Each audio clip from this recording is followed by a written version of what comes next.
சுவிட்சர்லாந்துல யாருக்கெல்லாம் ஒர்க் பண்ணணும்னு ஆசையா இருக்கோ அவங்களுக்கான வீடியோ தான் இது. ஃபுல்லா வீடியோவை ஸ்கிப் பண்ணாம பாருங்க. சுவிட்சர்லாந்துன்னு சொன்னாலே அந்த பியூட்டிஃபுல்லான மவுண்டன்ஸோட நேச்சுரல் சீனரிஸ் மட்டும் இல்லாம நம்மளுக்கு one of the richest high paying கண்ட்ரின்னு கூட நம்மளுக்கு சொல்லலாம். நிறைய பேருக்கு நம்ம ஊர்ல இருந்து வெளியூர் போய் ஒர்க் பண்ணணும்னு ரொம்ப ஆசையா இருக்கும். அப்படி எந்த ஊருக்கு போக போறீங்க அப்படின்னு கேட்டீங்கன்னா எல்லாத்தோட வரிசையில முதல் பட்டியல் இருக்கக்கூடியது சுவிட்சர்லாந்து தான். நீங்க அப்படி போறதுக்கு முன்னாடி எந்த செக்டர்ல போக போறீங்க அப்படிங்கறது நீங்க தெளிவா முடிவு பண்ணிக்கணும். ஏன்னா சுவிட்சர்லாந்து எடுத்துக்கிட்டோம் அப்படின்னா அங்க நிறைய செக்டர்ஸ் நம்மளுக்கு அவைலபிளா இருக்கு. ஐடி இருக்கு, ஹெல்த் கேர் இருக்கு, அதுக்கப்புறம் ஃபினான்ஸ் இருக்கு, இன்ஜினியரிங் இருக்கு. இன்ஜினியரிங்லேயே பாத்தீங்கன்னா மெக்கானிக்கல் இருக்கு, அதுக்கப்புறம் எலக்ட்ரிக்கல் இருக்கு, ரிசர்ச் அண்ட் ஃபார்மான்ட்டு நிறைய ஆப்ஷன்ஸ் நம்மளுக்கு அவைலபிளா இருக்கு. சேலரி எல்லாமே பாத்தீங்கன்னா லட்சத்துல இல்லைங்க, கோடியில அள்ளிட்டு போகலாம். அதுக்காகவே மெயினா எல்லாருமே சுவிட்சர்லாந்துல பிக் பண்ணுவாங்க. இப்போ பாத்தீங்க அப்படின்னா சுவிட்சர்லாந்துல நம்மளுக்கு ஜாப் கிடைக்கணும் அப்ப எந்த வெப்சைட்ல போய் அப்ளை பண்ணணும் அப்படின்னு ஒரு முக்கியமான கேள்வி இருக்கு இல்லைங்களா? அதுக்காக தான் நான் 1 by 1 வெப்சைட்டை லிஸ்ட் அவுட் பண்றேன். தேவைப்படுறவங்க நோட் பண்ணி வச்சுக்கோங்க. ஃபர்ஸ்ட் ஒன் பாத்தீங்க அப்படின்னா jobs.ch, செகண்ட் ஒன் பாத்தீங்க அப்படின்னா jobup.ch,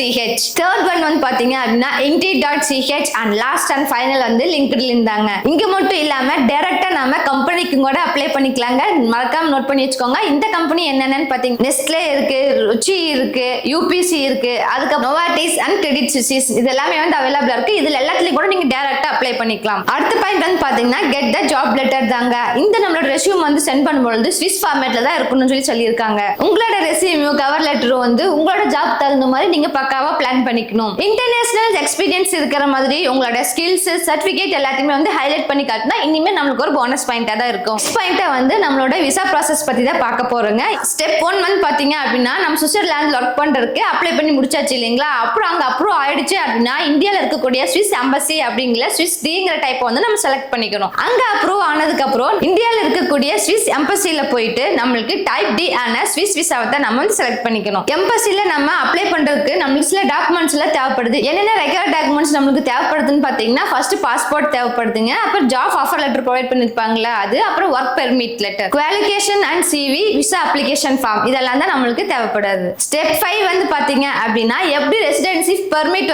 வாங்க போறோம் அப்படிங்கறத பத்தி தான் பார்க்க போறோம். அங்க போனதுக்கு அப்புறம் 14 டேஸ்க்குள்ள அங்க இருக்கக்கூடிய லோக்கல் மைக்ரேஷன் ஆபீஸ்ல போயிட்டு நம்ம ரெஜிஸ்டர் பண்ணிட்டோம் அப்படின்னா அவங்க நம்ம அங்க தங்கி ஒர்க் பண்ணலாமா பண்ணக்கூடாது அப்படிங்கறது அவங்க தான் பெர்மிட் பண்ணுவாங்க. சுவிட்சர்லாந்துல ஒவ்வொரு ஏரியாவுக்கு தகுந்த மாதிரி ஒவ்வொரு ரூல்ஸ் செட் பண்ணிருப்பாங்க. அதுக்கு தகுந்த மாதிரி நம்ம லோக்கல் அத்தாரிட்டியை செக் பண்ணிக்கணும். நெக்ஸ்ட் பாத்தீங்கன்னா எல்லாத்துக்கும் பிடிச்ச ரொம்ப salary பேக்கேஜ் பத்தி தான் பார்க்க போறோம். இப்போ ஐடி செக்டர் எடுத்துட்டீங்க அப்படின்னா உங்களுக்கு 70 lakhsல இருந்து 1 crore வரைக்கும் தருவாங்க பெர் annum. ஃபினான்சியல் எடுத்துக்கிட்டீங்க அப்படின்னா 90 lakhsல இருந்து 1.5 கோடி வரைக்கும் நமக்கு தருவாங்க. இன்ஜினியரிங் பாத்தீங்கன்னா 70 lakhs to 1 crore. Health care doctor ஸ்பெஷலிஸ்டா இருந்தீங்கன்னா பெர் annum 1 crore சம்பாதிக்கலாம். இது எல்லாத்தையும் போக உங்களுக்கு இன்னொரு எக்ஸ்ட்ரா போனஸ் பாயிண்ட் என்ன சொல்லணும்னு பாத்தீங்க அப்படின்னா ஜெர்மன் அப்படி இல்லைன்னா பிரெஞ்சு படிச்சிருந்தீங்க அப்படின்னா உங்களுக்கு எக்ஸ்ட்ரா ஒரு சூப்பர் கிஃப்ட் கிடைச்ச மாதிரி தாங்க. உங்களுக்கு அங்க போய் ஒர்க் பண்றதுக்கு சூப்பர் அட்வான்டேஜாவா இருக்கும். நான் சொன்ன ஸ்டெப்ஸ் எல்லாம் ஃபாலோ பண்ணி உங்களோட ட்ரீம் கண்ட்ரி என்ன சுவிட்சர்லாந்துல ஈஸியா ஜாப் வாங்கிடலாங்க. இந்த வீடியோ பிடிச்சிருந்துச்சுன்னா லைக் பண்ணிக்கோங்க. இதே மாதிரி தொடர்ந்து இன்ட்ரெஸ்டிங்கான ஜாப் ரிலேட்டட் வீடியோஸ் எல்லாம் உங்களுக்கு வந்துட்டு இருக்குன்னு நினைச்சீங்கன்னா மறக்காம எங்க சேனலை சப்ஸ்கிரைப் பண்ணி வச்சுக்கோங்க. தேங்க்யூ ஃபார் வாட்சிங்.